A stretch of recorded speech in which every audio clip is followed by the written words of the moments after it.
So I was on a discussion forum last night and I was reading a whole bunch of different messages, but one just popped right out. And there's this young guy who was posting his story about how he's a couple years into a career and he's making really good money, but he hates it. He hates every aspect of it. Works 12, 14 hours a day, has to drive like a couple hours each way to get to work and come back from work, and really wants to start a business, but he can't because by the time he gets home he's so exhausted, which I don't blame him. I'd be exhausted too. So he really didn't know what to do. And on top of all that, no time to start his business, things that he's passionate about. He's worried about damaging relationships around him because all these people in his family and his, I guess, his significant other, kind of putting pressure on him that you already have a good job, you're set, don't make any changes or else you're going to upset a whole bunch of people. And that's really the essence of my discussion here today. If you have relationships in your life and the quality of those relationships is determined on the choices you're making, and if the choices you make don't please those people and it damages a relationship, you got to ask yourself a question: is that relationship worth your while?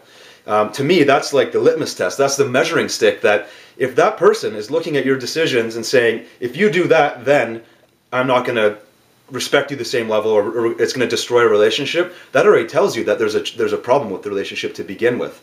And you need to look at that in the way you're supported in your life.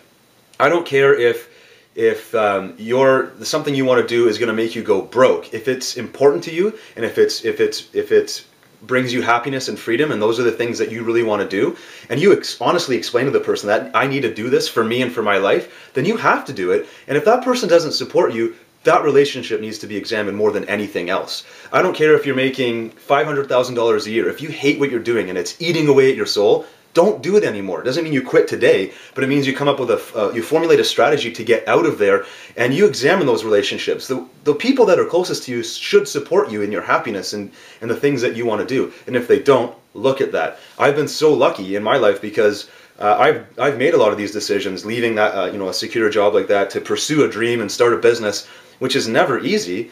And my relationship with my wife has strengthened, and she's supported me, and also my family and the people around me have helped me and have supported that. So I look at those relationships as amazing because those are the people that want to see me happy and want to see me do what I need to do for my life. If you don't have that, look at that, and maybe it's just an opportunity to repair that relationship or talk through it. In other cases, maybe it's time to dissolve the relationship because it's just going to be toxic to you anyways. So think about that. Let me know what you think, and I'd love to hear your thoughts on it if you're in a similar situation.